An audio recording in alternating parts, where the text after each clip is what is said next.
Excellence, Monsieur le Président Évariste Ndayishimiye, Président de la République du Burundi et Président en exercice de la Communauté d'Afrique de l'Est, Excellences, Messieurs les chefs d'État et de gouvernement, Monsieur le Secrétaire général des Nations Unies, Monsieur le Président de la Commission de l'Union africaine, Monsieur le Secrétaire exécutif de la CIRGL, Monsieur le Secrétaire exécutif adjoint de la SADC, Mesdames et Messieurs les chefs de délégation, Monsieur Uhuru Kenyatta, facilitateur désigné de la Communauté d'Afrique de l'Est, distingués invités, Mesdames et Messieurs. J'aimerais avant toute chose exprimer au nom du peuple congolais et au mien propre ma gratitude à la République du Burundi et à son peuple qui accueille ce jour le 11e sommet sur le mécanisme régional de suivi de l'accord cadre pour la paix, la sécurité et la coopération pour la République démocratique du Congo et la région, sous le thème « Le rôle des femmes et des jeunes dans la promotion de la paix et du développement pour une mise en œuvre efficace de l'accord cadre ». J'exprime également les sentiments de fraternité du peuple congolais à l'endroit de chacun d'entre vous, dirigeants des pays signataires de l'accord cadre et de vos peuples respectifs.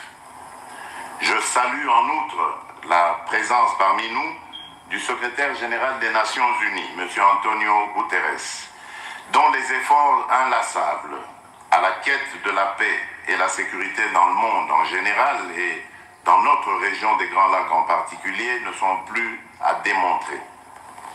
Excellences, Mesdames et Messieurs, comme vous le savez, la République démocratique du Congo avait eu le privilège d'accueillir en sa capitale Kinshasa la 10e réunion du mécanisme régional de suivi de l'accord cadre d'Addis Abeba. À cette occasion, vous aviez résolu de confier à mon pays, à travers ma personne, la responsabilité de présider à la destinée de notre mécanisme commun au cours des 15 derniers mois. Au nom de mon peuple et compte tenu de l'importance qu'il porte sur cet engagement, j'acceptais volontiers votre décision collective. À cet effet, j'avais placé mon mandat sous le signe de la consolidation des progrès modestes accomplis dans la mise en œuvre de l'accord cadre d'Addis Abeba et du renforcement de la coopération régionale pour gagner le pari de la paix durable. J'avais donc mis l'accent sur la promotion des investissements transfrontaliers afin de garantir la paix, un bien collectif recherché par nos peuples, et relevé qu'il revenait à toutes les parties prenantes de se remobiliser pour redynamiser notre structure régionale de gouvernance du dit accord cadre et de mieux impliquer nos populations dans la noble lutte pour la paix, la sécurité et la stabilité en République démocratique du Congo et dans la région. Excellences, Mesdames et Messieurs, au moment où je m'apprête à passer le témoin à mon estimé homologue et frère, son Excellence M. Évariste Ndayishimiye, Président de la République du Burundi, je ne puis manquer de constater l'état alarmant de la situation sécuritaire dans la région des Grands Lacs en général et dans l'Est de la République démocratique du Congo en particulier. En effet, ces dernières semaines, le peuple congolais a une fois de plus été endeuillé par des tueries massives, notamment à Kizimba et à Kalega dans le Massissi, ainsi qu'à Kishiché dans le Rutshuru, dans la province du Nord Kivu, la faute à l'activisme des groupes armés et terroristes sévissant dans la région. Dans le même ordre d'idées, le regain de tension observé au Soudan, plus particulièrement à Khartoum, fait des victimes innocentes et des déplacés par milliers. En leur nom et en leur mémoire, je vous prie, s'il vous plaît, de bien vouloir nous lever et observer un petit moment de recueillement.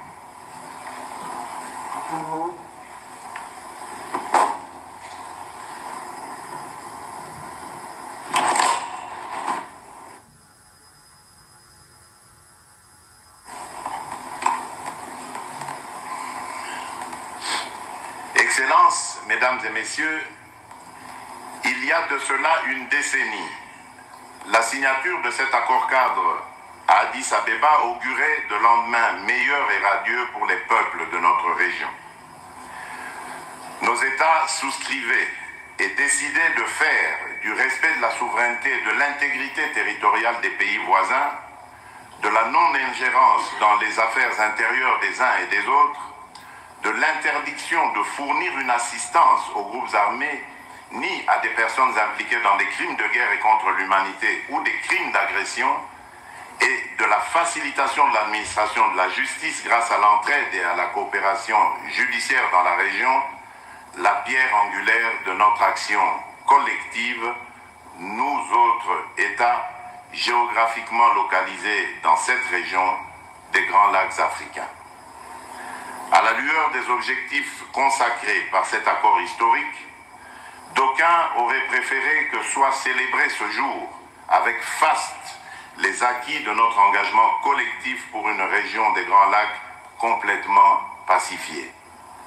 Hélas, c'est avec une profonde amertume et une grande désolation que nous constatons, 10 années après l'entrée en vigueur de cet accord, la rupture de ce pacte collectif par un État signataire, j'ai cité la République du Rwanda, qui, sous couvert du mouvement terroriste du M23, le représentant du Rwanda est là, et qui l'a ressuscité, s'est donné la liberté d'agresser et d'envahir une partie de la province du Nord Kivu en République démocratique du Congo.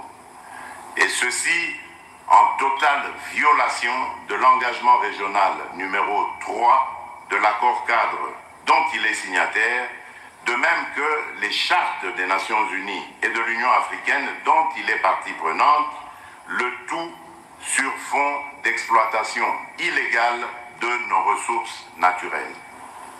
Cette attitude délibérée et plus d'une fois réitérée par un État signataire ne nous impose un choix tout autre que la revitalisation de cet accord tel que l'a notamment recommandé le Conseil de paix et sécurité de l'Union africaine lors de la 1140e session le 17 février dernier en marge du 26e sommet de l'Union africaine. Le contexte de la tenue de ce sommet nous commande donc de procéder à une évaluation lucide de ce qui aurait pu être fait, c'est-à-dire entreprendre une réflexion approfondie sur le chemin parcouru, dès lors que pour nos peuples, et le mien en particulier, nous sommes encore à la croisée des chemins. Ainsi donc, l'évaluation de l'état de mise en œuvre de nos engagements respectifs dans le cadre de l'accord cadre ne saurait être un exercice limité au seul pays de la région. Celui-ci devrait, sans nul doute, également requérir l'implication d'autres partenaires ainsi que celle des institutions garantes. Excellences, Mesdames et Messieurs, je m'adresse à vous du haut de cette tribune au nom d'un peuple qui n'aspire qu'à la paix et à la sécurité pour lui et pour les autres peuples frères de notre région. C'est dans cette logique et suivant l'esprit et la lettre de l'accord cadre d'Addis Abeba que j'avais lancé dans le cadre du processus de Nairobi, initié sous l'égide de la communauté d'Afrique de l'Est, un appel à tous mes frères et sœurs congolais constitués en groupes armés à venir sous l'arbre à palabres afin de définitivement faire taire les armes et donner enfin une chance à notre désir commun de reconstruire notre pays. Dans le même esprit, faisant face au combat engagé par le Rwanda sous couvert du M23 au Nord Kivu, il avait été décidé lors du mini-sommet du 23 novembre 2022 à Luanda, en Angola, dans le cadre du processus dit de Luanda, sous la facilitation de son Excellence M. João Lourenço, président de la République d'Angola, président en exercice de la Conférence internationale de la région des Grands Lacs, la CIRGL, est médiateur désigné de l'Union africaine pour venir à bout de la situation sécuritaire alarmante, de la cessation des hostilités et des attaques du M23 contre les forces armées de la République démocratique du Congo et la MONUSCO, ainsi que de son retrait des territoires occupés vers les sites de cantonnement. Je tiens donc à saluer les efforts fournis par son Excellence M. Évariste Ndayishimiye, président de la République du Burundi et président en exercice de la communauté des États d'Afrique de l'Est, ainsi que son Excellence M. Uhuru Kenyatta, président honoraire de la République du Kenya et facilitateur désigné par la communauté d'Afrique de l'Est. Qu'il me soit également permis d'exprimer toute la gratitude du peuple congolais à l'égard de mon homologue et frère, son Excellence M. Joao Lourenço, président de la République d'Angola et médiateur mandaté par l'Union africaine. Pour ce qui est du renforcement de la coopération judiciaire, il vous souviendra qu'en date du 16 juin 2022, mon pays a abrité à Kinshasa la réunion des ministres en charge de la justice des États membres de la CIRGL qui a abouti par la déclaration de Kinshasa, laquelle a donné des orientations sur les étapes prioritaires à suivre afin d'harmoniser l'entraide judiciaire et les demandes d'extradition en matière pénale. En effet, le peuple congolais y attache une importance vitale parce qu'il s'agit de son droit de connaître la vérité et d'obtenir réparation, car la justice régionale devra établir les crimes et juger les coupables. Excellence, Monsieur le Président Évariste Ndayishimiye, en vous passant le flambeau de la présidence du mécanisme régional de suivi de l'accord cadre pour la paix, la sécurité et la coopération pour la République démocratique du Congo et la région, je voudrais vous souhaiter plein succès, mais surtout vous encourager à vous armer de résilience et de justice dans cette haute responsabilité. Soyez rassurés, chers frères, du soutien de la République démocratique du Congo qui restera toujours à vos côtés et au service de la région des Grands Lacs. C'est avec un très grand plaisir que je transmets maintenant les pouvoirs de la présidence du mécanisme régional de suivi de l'accord cadre pour la paix, la sécurité et la coopération pour la République démocratique du Congo et la région. Monsieur le Président, vous avez à la fois la présidence et la parole. Je vous remercie. Que Dieu bénisse notre région. Les chefs d'État et de gouvernement, Excellence Moussa Faki Mahamat, président de la Commission de l'Union africaine, Excellences, Mesdames et Messieurs. Avant de commencer mon intervention, permettez-moi d'exprimer toute ma solidarité et de présenter mes condoléances au peuple et au gouvernement de la République démocratique du Congo et du Rwanda, victimes d'inondations catastrophiques ces derniers jours. C'est une nouvelle illustration de l'accélération du changement climatique et de son impact désastreux sur des pays qui n'en ont rien contribué au réchauffement de la planète. Excellence, la région des Grands Lacs recèle d'énormes richesses. Richesses naturelles grâce à ses vastes ressources et richesses culturelles émanant de ses populations. Mais année après année, cette incroyable richesse est minée par les vols, les conflits et les crises. Pendant des décennies, les peuples de la région ont été victimes de pillages et de violences. La signature, il y a maintenant 10 ans, de l'accord cadre a suscité beaucoup d'espoir.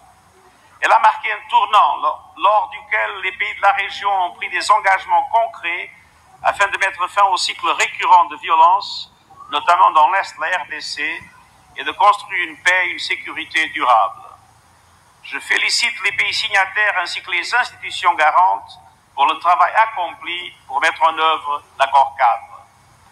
Malheureusement, la crise actuelle souligne tout le chemin qu'il reste à parcourir. Malgré nos efforts collectifs, plus d'une centaine de groupes armés, congolais et étrangers, opèrent aujourd'hui encore et menace ainsi la stabilité de l'ensemble de la région des Grands Lacs. la présence de ces groupes armés, le M23, l'ADF, les FDLR, Codeco, le Red Tabara et d'autres, entraînent des drames humains et des abus graves des droits humains, y compris des violences sexuelles. Elles alimentent également la méfiance et les tensions récentes entre pays de la région. En RDC, depuis la résurgence de l'M23 en novembre 2021, plus de 500 000 personnes ont dû fuir. Et la situation dans la province d'Ituri reste aussi extrêmement préoccupante. Il est temps que cesse la violence. Et je réitère mon appel envers tous les groupes armés.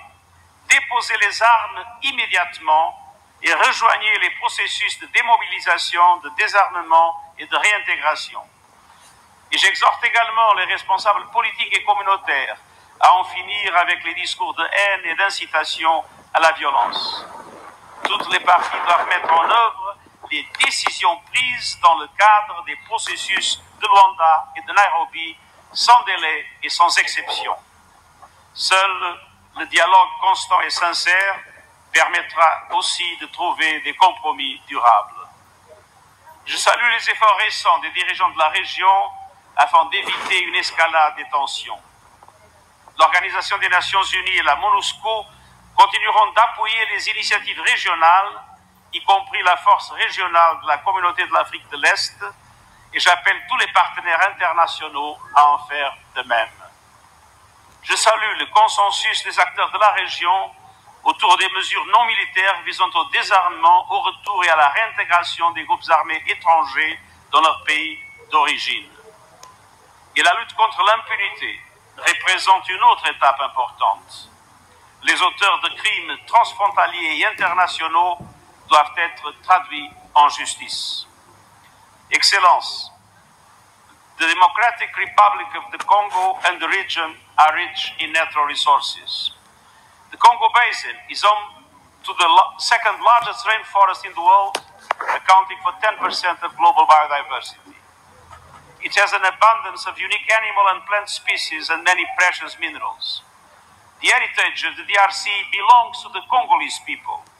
We must ensure that it becomes a source of prosperity and development, not of conflict, revolvers, and unsustainable exploitation. Peace and development must go hand in hand. And for peace to be sustainable, the voices of women, young people, and displaced persons must be fully heard in all political, security, and judicial processes. Let's not forget them.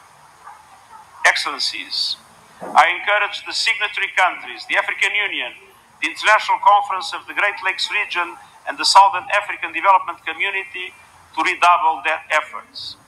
In this context, I welcome the initiative taken by the Peace and Security Council of the African Union in February to revitalize the framework.